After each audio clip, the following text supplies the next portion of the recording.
আসসালামু আলাইকুম। কি অবস্থা সবার? আশা করি সবাই সুস্থ এবং ভালো আছেন। আমিও আলহামদুলিল্লাহ বেশ ভালো আছি। প্রায় 4-5 দিন হয়ে গেল আমি আপনাদের সাথে কোনো ভিডিও শেয়ার করতে পারিনি। তো আজকে ছোট একটা ভিডিও শেয়ার করতেছি। সকাল সকাল ঘুম থেকে উঠি বানিয়ে নিয়েছি চা। আর এখন যেহেতু শীতকাল, তাছাড়া আমি যেহেতু গ্রামে থাকি, গ্রামে কিন্তু শীতটা বেশি অনুভব করা হয়। তো সকালে চাটা খেলে শরীরটা খুব ভালো থাকে। আর এই চাটা হচ্ছে রং চা। এটা আমি বিভিন্ন রকমের পাতা দিয়ে তৈরি করেছি, যেমন তুলসী পাতা, তেজপাতা, সেই সাথে আদা এবং বিভিন্ন রকমের মশলা, লং, এলাচ, দারচিনি। আর এখানে বানিয়েছি পাকোড়া। এগুলো হচ্ছে থানকুনি পাতার পাকোড়া।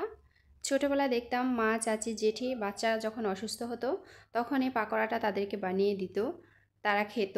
যেমন আমিও ছোটোবেলায় খেয়েছিলাম। এই থানকুনি পাতা আমাদের শরীরের অনেক উপকার করে। এটা একটা ঔষধি পাতা। এটার কিন্তু বিভিন্ন গুণ আছে। তো অনেকেই হয়তো বা জানেন, অনেকের প্রিয় খাবার এটা। অনেকে ভর্তা তৈরি করে খায়, অনেকে পাকোড়া বানিয়ে খায়, অনেকে ভাজি করে খায়। তো আমার যখন যেরকম ইচ্ছে হয় আমি ঠিক তেমনই রান্না করি। আর এই পাকোড়াটা বানালে এখানে ডাল ব্যবহার করলে বেশ ভালো হয়। তো আমি এখানে কলরি ডাল ব্যবহার করেছি।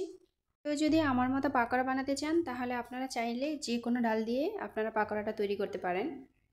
ইদানিং আমি খুবই ব্যস্ত ছিলাম, যার কারণে নিয়মিত ভিডিও দিতে পারি নাই এবং কারো ভিডিও আমি ঠিক মতো দেখতে পারি নাই। তো আলহামদুলিল্লাহ আমার ব্যস্ততা কিছুটা কমে গেছে। তো এখন থেকে চেষ্টা করব নিয়মিত ভিডিও দেওয়ার জন্য। তো আমি কি নিয়ে ব্যস্ত ছিলাম দুই একটা ভিডিওতে শেয়ারও করেছি, আর এমনিতেই সরাসরি দেখানো হয়নি ভিডিওতে। তো বিশেষ করে আমাদের এখানে ধানের সিজন ছিল, আমি ধানের কাজ করছিলাম আর কি। কারণ আমাদের গ্রামে বাড়ি, গ্রামের সবচেয়ে ঐতিহ্যবাহী কাজ, সবচেয়ে গুরুত্বপূর্ণ কাজই হচ্ছে ধানের সময় যখন ধান আসে। কারণ এই ধান থেকেই কিন্তু এক বছরের জন্য চাল সংগ্রহ করা হয়। তেমনি আমিও এরকম সংগ্রহ করে রেখেছিলাম। তা আলহামদুলিল্লাহ আমার ভেজাল কিছুটা কমে গেছে, যার কারণে খুবই ব্যস্ত ছিলাম। আর ধানের কাজটা কিন্তু খুবই কঠিন একটা কাজ। আর এটা যারা গ্রামে থাকে তাদের কিন্তু সচরাচর এটা করতেই হয়, যতই না কঠিন হয়। এদিকে আমার পাকোড়াটা অনেকটা হয়ে গেছে। আর এই পাকোড়াটা বানালে একটু মুচমুচে করে বানালেই বেশ ভালো হয়, খেতেও খুবই সুস্বাদু লাগে। আর যদি কলই ডাল ব্যবহার করে তখন কিন্তু একটু বেশি মুচমুচে হয় অন্যান্য ডালের চাইতে। যেহেতু পাতা দিয়ে পাকোড়াটা তৈরি করেছি, পাতাটা ভাজি করলে কিন্তু একটু কালচে হয়ে যায়, যেহেতু এটা একটা পাতা। তো আমার পাকোড়াটা কিন্তু অলরেডি হয়ে গেছে, আর মিনিশেই কিন্তু খাওয়াও হয়ে যাবে আলহামদুলিল্লাহ। কারণ সুন্দর একটা গ্রান বের হচ্ছে এই পাকোড়া থেকে। এই পাকোড়া যারা কখনো খান নাই তারা একবার ট্রাই করে দেখতে পারেন, খুবই ভালো লাগবে খেতে এবং খুবই সুস্বাদু হয় এটা।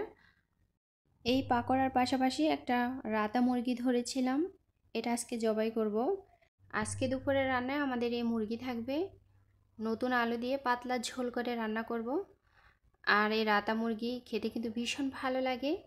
আর অনেকে জানেন যে আমি হাঁস মুরগি পালন করি, তো মাঝে মধ্যে কিনি, সবসময় কিন্তু বাড়ি থেকেই খাওয়া হয়। তাছাড়া মাটির চুলা রান্না করলে কিন্তু বেশ ভালো লাগে। আর শীতকালে হাঁস অথবা মুরগি যা কিছু বলেন না কেন, যে কোনো মাংসই বেশ ভালো লাগে। তো এখানে আমি মাংসটা ভালোভাবে কষিয়ে নেব, কারণ আগে আমি মশলা কষিয়ে নিয়েছি, এবার মাংসটা ভালোভাবে কষিয়ে তারপর আলু দিয়ে দিব। আর আমার মাটির চুলা রান্না অনেকে পছন্দ করেন, তো আমার রান্না কিন্তু তেমন পারি না, তারপর যতটুকু পারি ততটুকুই আপনাদের সাথে শেয়ার করি। আর দেশি মুরগির মাংস, এটা কিন্তু খেতে ভীষণ মজা হবে। তো গ্রামে থাকার সুবিধা কিন্তু এটাই, যখন যেটা ইচ্ছা সেটা খাওয়া যায় আর কি। আমার ভিডিওর কোনো অংশ যদি একটু আপনাদের ভালো লেগে থাকে তাহলে অবশ্যই সাবস্ক্রাইব করে আমার পাশে থাকতে পারেন। আর বিশেষ করে দেশি মুরগি যেভাবেই রান্না করি না কেন বেশ ভালো লাগে। তো আমার মাংস রান্নাটা কিন্তু হয়ে গেছে, আর কালারটা কিন্তু বেশ লাল হয়েছে। আর আমার হলুদের এবং মরিচের কালার কিন্তু বেশ ভালো, কারণ নিজের হাতে তৈরি করেছি। তো সবাই ভালো থাকবেন, দেখা হবে পরের কোনো ভিডিওতে। আসসালামু আলাইকুম, আল্লাহ হাফেজ।